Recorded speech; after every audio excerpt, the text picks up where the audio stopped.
am the one. You have shown me mercy. You have shown me mercy. You have shown me mercy. Mo dúpẹ́, mo rí àánú gbà. Mo dúpẹ́, mo rí àánú gbà. Torí kìí ṣe gbogbo ènìyàn. You just realize that you are being lifted of no effort of yours. It may just be a button you press. It may be a button of honor. It may be a button of obedience. It may just be connected. You just see that everything's just working. Why? Because you are in a lift. Did you get anything? God bless you. So let's use the remaining time to now that you understand this software now. This is the ABC. So you can create BOI now. So what's the question? So if you have it written, you can pass it on. And if we are going to give you microphone, you go straight to the point. No story, no accolade. My name is this. This is my question. Bam. And we answer so that we can answer as many as possible. So anybody is asking, let me see your hands. And if anybody is writing, pass it on to the usher. Your time starts now. So who is asking?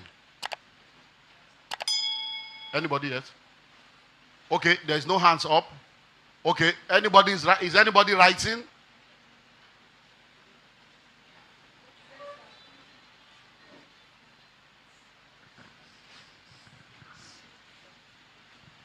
Okay, somebody's lifting up. Just tell us your name, sir, and the question. Your name and the question, sir. My name is Lucky Idudu. During this conversation, you made mention of opportunities. You made mention of investment. I don't know if I heard you correctly. You said you don't deal on FS, you don't deal on crypto. In fact, it took me time for my wife to convince me to come to this meeting. Because there is a company called Ryla. And immediately after the COVID, I invested a lot of money in that company. And the thing just went down the drain. And somewhere along the line, they said, Pastor Olumide is one of the shareholders of that company. I said, my experience in the company shows that it's like, how will I put it? It's like a pool house. It is only the investors that will always come out successful. Everybody, at one point or the other, the thing has not worked. So I'm surprised when I heard that, I don't invest in FS, I don't invest in crypto. Well, I don't know, I'm trying to reconcile it in my head. Okay, do you follow me on social media? I don't, but I listen to some of your YouTube. Okay, so when you heard that Pastor Olumide Emmanuel was part of the financier, did you contact Pastor Olumide Emmanuel's office to verify? I did not. So it's your fault now. I don't do forex. If you go to my social media page, how many of you follow me on my social media? You will see it almost every week. I'm posting it there. Another one, don't join them. Because of the job I do, I have a name. My brand is integrity. And people believe in what I say. So because of that, we have a lot of fraud. All manner of WhatsApp group. Even my wife's picture will be there. They will put picture, they will put everything. And I'm not trying to be insultive. But we have a lot of people that I consider to be unwise in investment. How can you labor? Now, so money easy. You now go and give somebody because they call somebody name. What will it cost you to Google? If you Google my name now, my phone number will come out. Olumide Emmanuel. Google it. You will see my office. You will see my phone number. Call. Hello, please. I'm calling. There's one company. Are you people involved? Do you know that the people that they have duped like that, they end up calling us? So we now ask, I say, sorry. Well, you say, hey, this is, they took my money. I say, sorry. This number you are now calling, where did they say? I went to Google. I said, where your Google? Where you they pay the money? Do you know the funniest thing? They will say, this. They will put Olumide Emmanuel. When they now want to tell them to pray, they will now give them account of Uchendu Kenechi. And you carry money, go give. I don't do crypto, I don't do forex. And I tell people, investigate before you invest. Do your due diligence. Don't just release your money anyhow like that because they mention somebody's name. Even me, as I stand before you right now, if I tell you anything, go and check. There are many 419 pastors, hello, that are using pulpit to deceive people. So even after I have said it, still go and verify. Hello, the meeting I did in America yesterday, I had a meeting with them. 3 weeks ago. Yeah, about 3 or 4 weeks ago. So they called for this meeting of yesterday because I told them I will not do anything with you until you go and do your due diligence. I said, so these are the land. I send them all the documents. I said, get your lawyer. Go and visit the place without me. So they called yesterday. They have gone. They have seen everything. That's why I could be telling them, keep your money. Because I know that they don't go. They don't know. Say this in the area. So please, let's do our due diligence so that we won't get into all this. And then now, when I say I don't do forex or I don't do crypto, it's my personal opinion. There are people that do forex and they are making money. Go and meet them to teach you how they are doing it. There are people that are doing crypto. But me, I've discovered what works for me. Real estate has never failed me. So I sit down for where I know. The one where I don't know, I don't go put mouth. God bless you. Next question. Sir, yes, sir. Praise the Lord, sir. Yeah, my name is Peter Nelson, and I have just these little worries, and I think it's a great opportunity. I think you might be able to resolve it. Having considered your presentation about that the Lord will bless the works of your hands, and never a place in the Bible where he quoted, bless job. Now, having considered a young man from a very, very poor background, and they use almost the whole monies accrued by the mother who sells granite and the corn by the street side to send this young man to school, and graduated with flying colors, and at the end of the day, he doesn't need to search for a job, and he says that he wants to work. Now, I do not know if you can throw more light to this to make me understand. Okay. I haven't considered the background that no parent is coming to give him any money, no parent is coming to show him the way, and he said that he doesn't need to work, and that he needs to use his hands to work. How does this come? Okay. Thank you. So let's get more balance and clarity. I spoke about salary and jobs. And I said there is nothing wrong in any salaries. But that is not going to help you if you don't add other things to it. We don't have enough time to deal with all the other things you need to have, but I've shared some things that you will get. So now let me give an example of this man and talk about two things with reference to this story. Your mother sells granules. Your mother sells corn. Your mother sells roasted yam. Your mother sells akara by the side of the road. And they use it to send you to school. Why are they sending you to school? Because based on their training, their upbringing, and their exposure, they were made to believe that once you go to school, education will empower you to become successful. But when they heard that, to the best of their knowledge, just go to school, get a certificate, get a degree, and you will get a job. That was true. That was real in their world. Right now, that is no more tenable. Because we have a lot of graduates with certificates without a job. You know why? Schools don't teach you to prosper. Educational sector was not set up to make you rich. The educational sector was set up to help you become a professional or develop a career in a particular path. The end of that career is still going to be you earning a job and looking for salary. So if I am going to talk to that man, I will tell him, number one, while you were going to school, now you say you want to work with your hand. What is in your hand that you want to work with? Do you have a skill? Do you have a trade that you have developed? The Chinese, there is a Chinese proverb that says that he that teaches his son not a skill is as if he has taught him to be a thief. What does it mean? It means that no matter what you are teaching your children, let them have one or two skills so that they can work with their hand without waiting for somebody else. Because if you go through the school system, and after 22 years in the school system, the first letter you write is, I beg to apply. It means you have spent 22 years to become a beggar. So what that guy should do, which is one thing I have with a lot of people that have become academicians, is when you started out, the people that send you to school did entrepreneurship. That akara, that granite was entrepreneurship. And it took you to school. You now came out of school. Why not now carry your education and go back to the akara, and go back to the granite, and go back to the corn, and take it to the next level? When we were growing up, we had canteen and bukateria. Today we have restaurants and eateries. What's the difference? It's the same thing. They are all selling food, but packaging has entered. We used to have tailor and Obioma, now they are all fashion designer. Why? It's packaging. So when you go to school, don't abandon the ancient landmark of your parents. You can redig the wells of corn, redig the wells of cassava, redig the well of akara, and now package it into a better way so that from that same business you can begin to make more money. So that's what I will advise the person. Number one, consider what you can do with what trained you. So that where your parents stop, you can take it from there. And then number two, don't be so full of what I call delusion of grandeur. That you say, I want to work for myself, I want to work for myself. Start working first. At least start with the salary first. Be collecting something. Because you have a lot of people, I want to follow my passion. Who passion help? Hello? Now, all the rich people now, do you think it is passion that is making them rich? Hello? So you think Elon Musk is passionate about Twitter? Twitter is a passion? No. Everyone that is successful today, they are successful because they are offering products and services and value for money. So there is nothing wrong in your passion. It is good when you make money with what you are passionate about.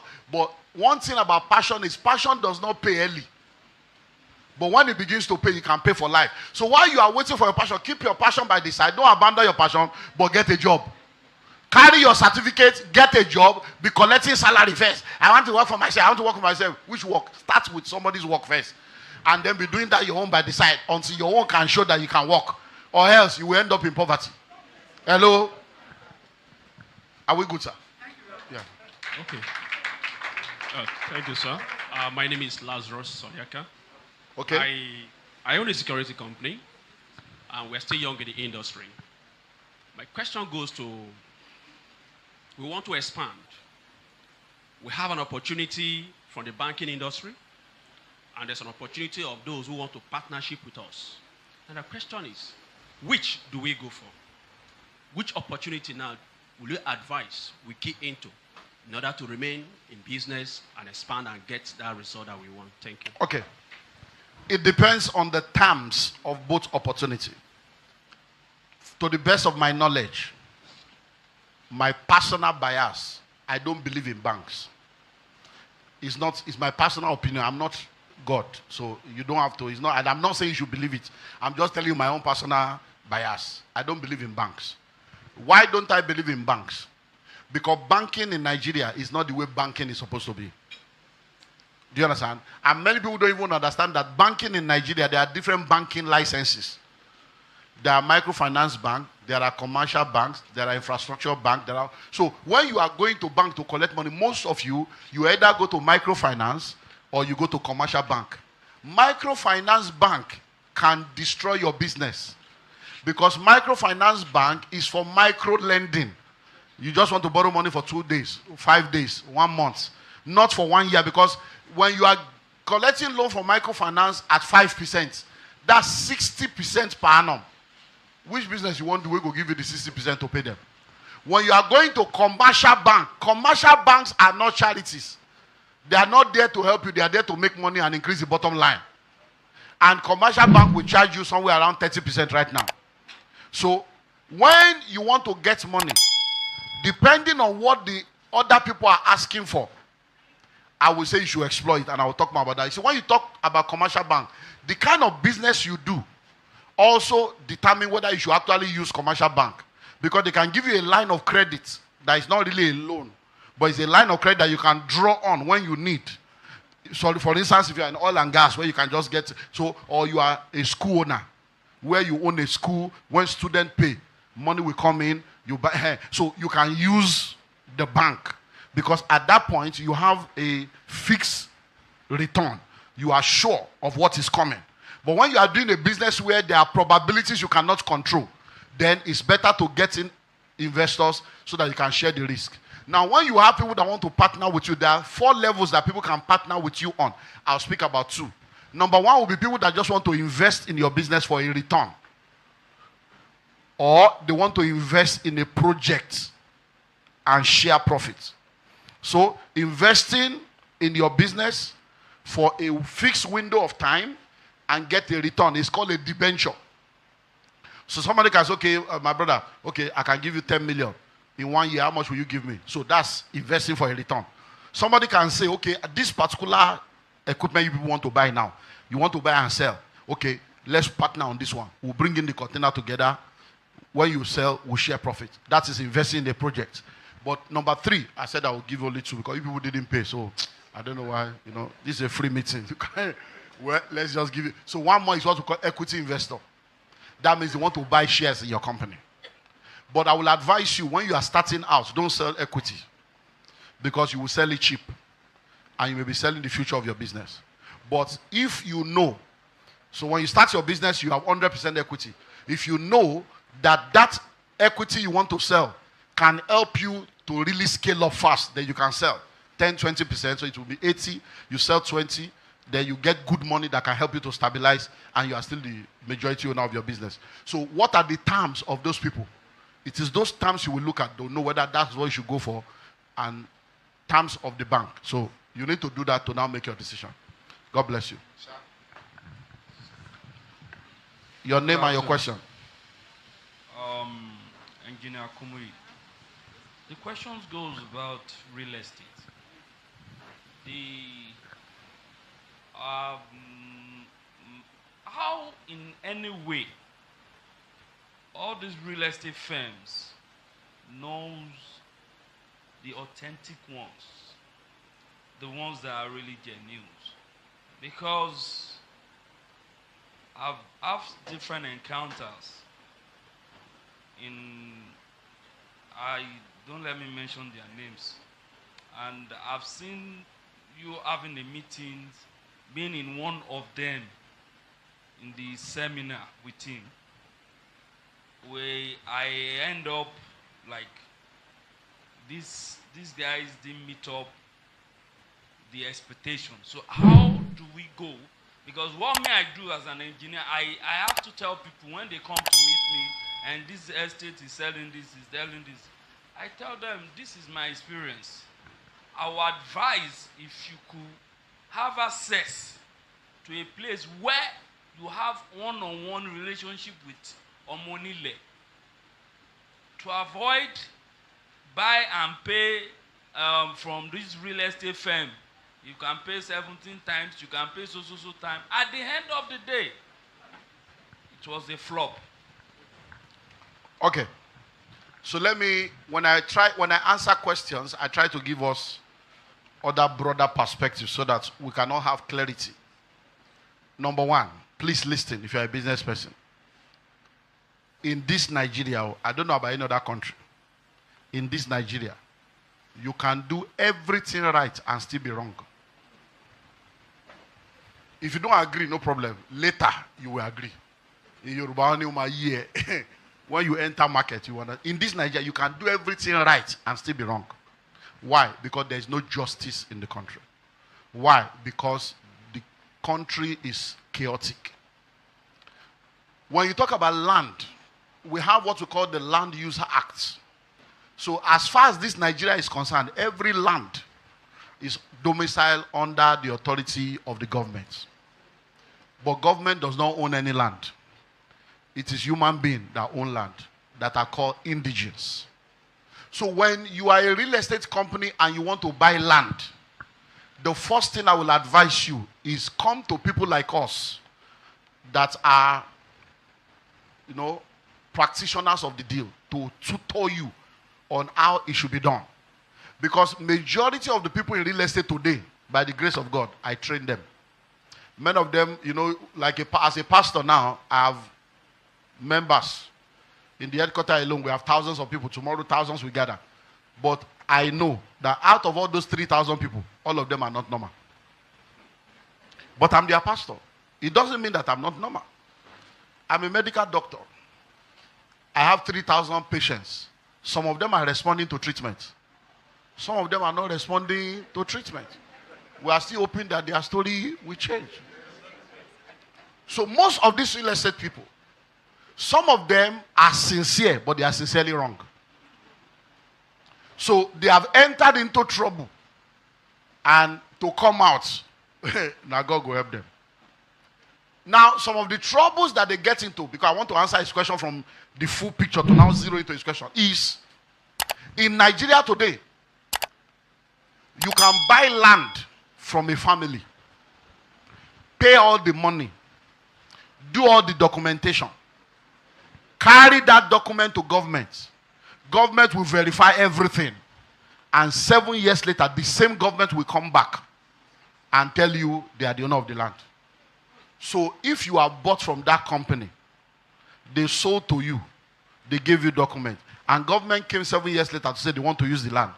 In what way has that company done what is wrong? But to you, they are a fraud. Even if they tell you, they say, that's the problem of Nigeria. Hello?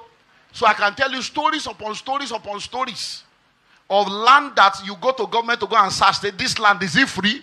They will give you documents that it is free. You will do survey, they will give you survey with red copy. The same government will come back and say the land has been acquired, it's under acquisition. So what do? There are 3 people you cannot fight.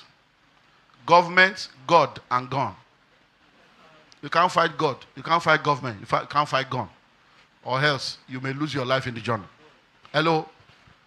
Number 2, many of these guys did not finish lecture. They take what we call refresher course or orientation class, and they refuse to appear for the lecture. So they jump, enter market. So what is the problem? Listen to this. And please don't misquote what I'm about to say, but listen. I say to real estate people, anytime you see any advert and somebody is telling you, for this land though, pay 10,000, 20,000, 24 months, 36 months, I can guarantee you from heaven, 99.99% of the time there will be trouble.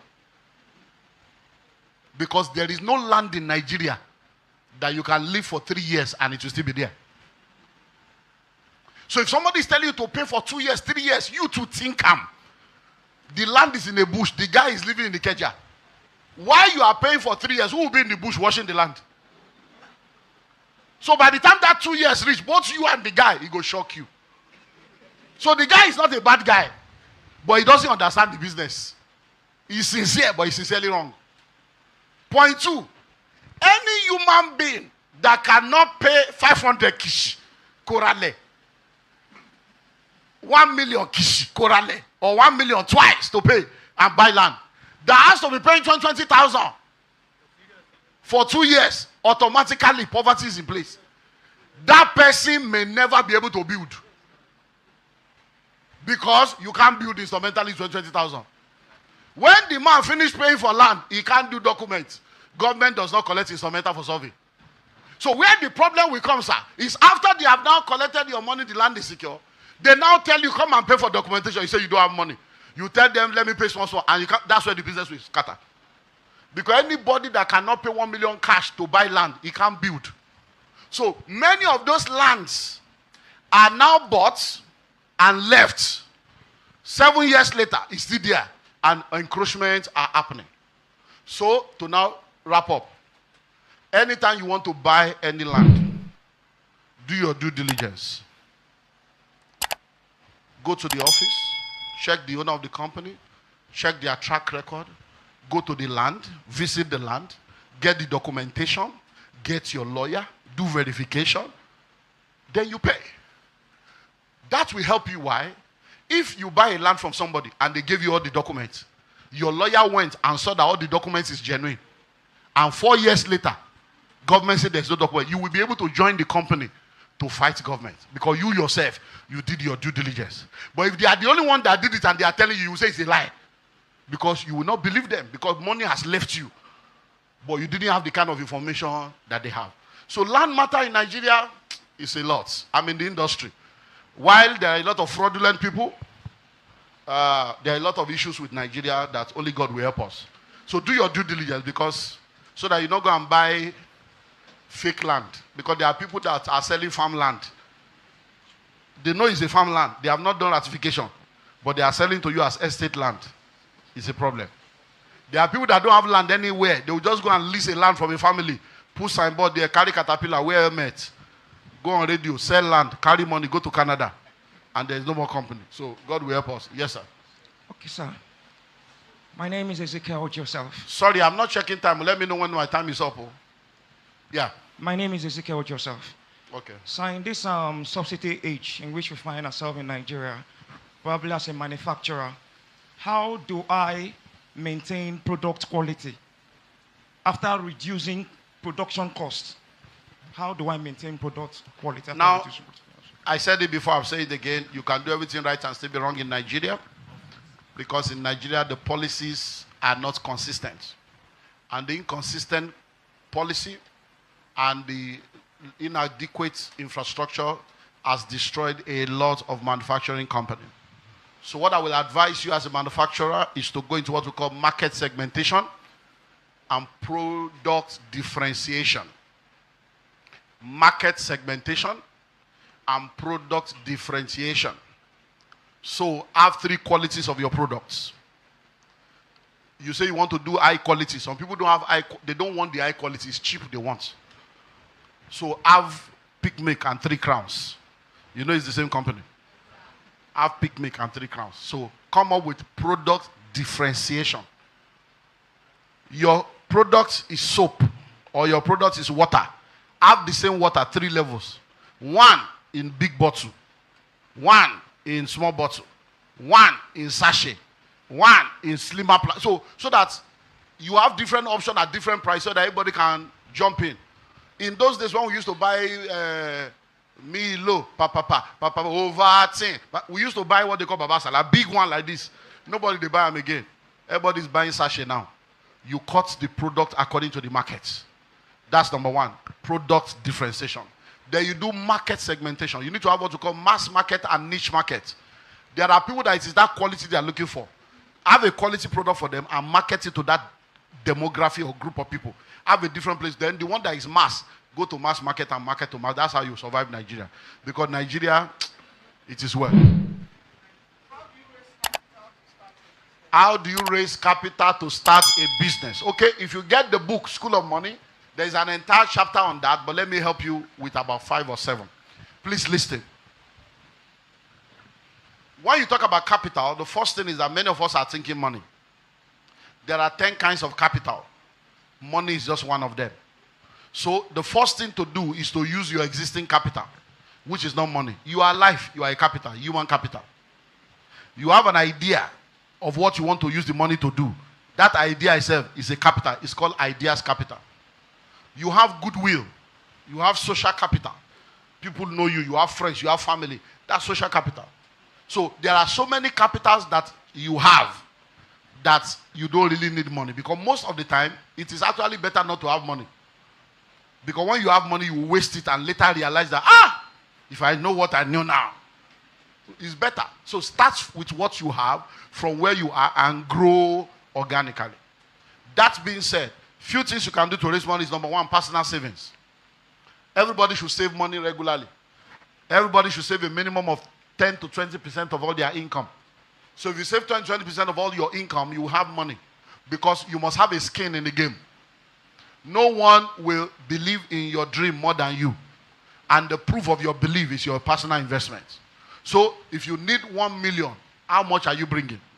When you have a skin in the game, that's your personal savings can help you to start. And it can help you to gain favor from other people.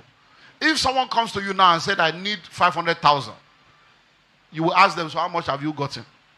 You say, no, I have 350 that I've saved. I just need 150. Anything you can use to help me. You will be willing because the person has shown it. But if you say, I don't have anything, who is the fool now? So I will live my own dream and pursue your own. No. So personal savings. Number 2, family and friends. One of the reasons why you have a relationship in your life is so that when you need help, they will be there for you. So you are not a beggar. When you are calling family and friends to support whatever you are doing, present it as an investment opportunity and as an opportunity for them to make an impact in something that will affect the world. And the way you present it is what determines the response that you get. So family and friends are there to help you. If you now look into your life and you realize that you don't have any family and friends that can help you in the day of trouble with finances, that means you need to change your relationship. That means you are not only financially poor, you are relationally poor. Oh, lowo, oh, to lay young. It's double tragedy. Yeah. So number 3, sell what you have. Sell what you have. Many of you have assets and liabilities that can be turned to cash. You are going to somebody to give you money or borrow you money, and you drive there with a car, gold wristwatch, gold hand chain, bone straight, eyelashes, you fix nail, bag and shoe to match, 3-piece suit, 3 handsets, As you are talking to the person, he's checking your answer. Go, girl, me lot there, be. See, you know, that's only 250, 80, 130, so 100, 500 quid. Look, based on what? Oh, the chain to based on 250 there.